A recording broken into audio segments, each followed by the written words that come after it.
So my relationship with food is quite intimate, as you could imagine. Ever since I could remember, obviously food is obviously something that we need to survive. But for me, it was more of a connection to different cultures. I grew up in a military family. So growing up in a military family, we moved around a lot. I was born in Germany. I lived all across the United States, and every community that we moved into, every base that we lived on, the food and the style and the culture of each state was different. I found passion in the connection between people, the food that people made and the relationships that they built with their families and their communities. And that kind of stuck with me all through college and to the end of high school. Cooking for my friends and family was something that not only built my love for food, but it also was a way to really strengthen my relationships with these people. Baby, you were born to shine. What's up? I'm Chino, and I'm the Baltimore Foodie. So the food aspect, I went to school for marketing. I went to the University of Maryland for marketing and fashion merchandising.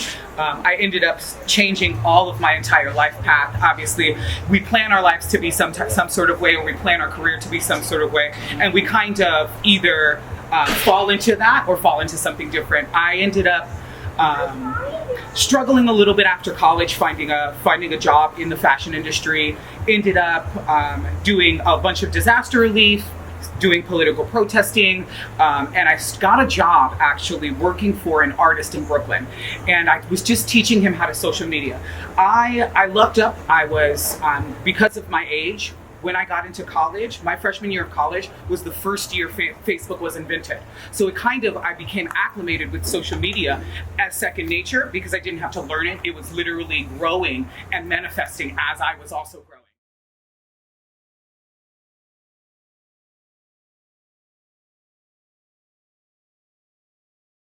This is the real story. I would go to a pizza place downtown called Joe Squared Pizza, and I would sit there every day and eat after doing a couple working odd in jobs.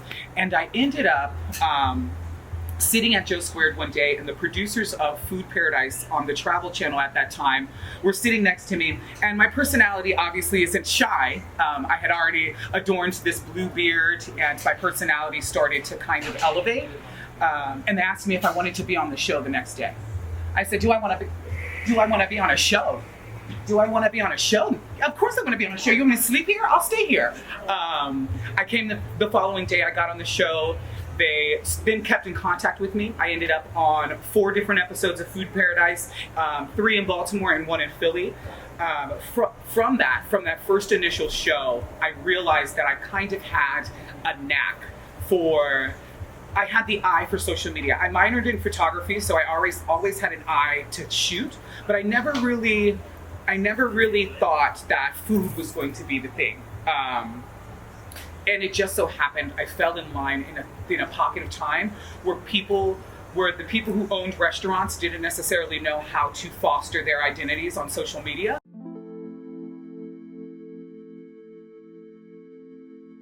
Restaurants reach out. So me and my business partner Dave, we do a lot of marketing projects. He owns his own marketing firm called Blue Fork Marketing. We've teamed up to do both flat PR and influencer marketing. So that operates when people reach out because they're looking for social media marketing help. As far as restaurants, it has to go with my aesthetic. I'm a Black gay guy, so if it doesn't fit within the parameters of inclusivity and diversity, it's not for me. And that's just it. Also, I am a chaser of good food. I'm down for all styles of food, but typically I do it just like everyone else. So the average person goes to their Instagram feed, goes to their Facebook feed, and looks for the best quality food. I just look for the best of the best of the best. People tend to categorize me, so there is this subset of macro influencers and micro influencers based on their scale or the parameters of their work. Mine happens to be a little bit larger. A lot of people, if you're not familiar with social media, you don't necessarily think don't know what I'm doing. A lot of people are like, oh, what does he even do? He just lives? No, I generate traffic to these people that it comes in at an actual financial benefit to these businesses. My business partner Dave likes to say that I do the Chino effect, where if I love a place and I go to a place and I post it consistently, the restaurants or the businesses see a dramatic influx of traffic, and they see a dramatic influx of traffic in a diverse way.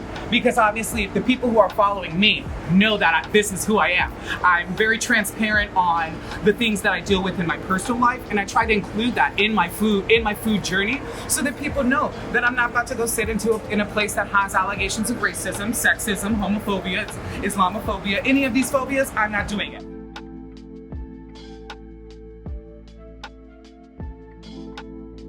They make a cream soda. It's made with soda water, macadamia milk, and coffee syrup, and it literally tastes like a cream soda.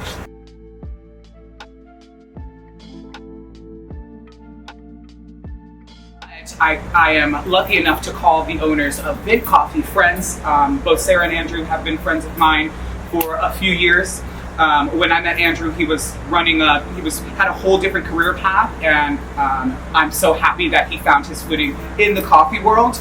This is a space that me and my business partner Dave come often to work. We mobile work all the time, and finding spaces that can fit this large of a personality is a little bit harder, if you would imagine. Luckily enough, this space is big enough for us all. So I got on the Netflix series, Fresh, Fried, and Crispy. I created a sandwich called the Colossal Crab. I posted it on the internet. It is a soft shell crab topped with beef, tomato, lettuce, bacon, and a broiled crab cake in between Texas toast. And I posted it on Facebook. And when I posted it on Facebook, it went viral.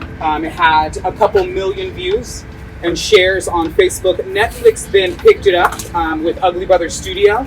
They contacted me regarding the sandwich and its fame. They wanted to they were making a show focusing around the best fried food in America. And as of right now, according to Dame, my sandwich is the best fried food sandwich in America.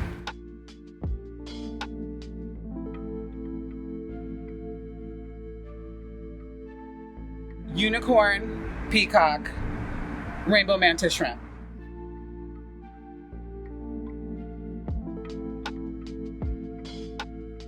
Don't give up. It's never going to be easy.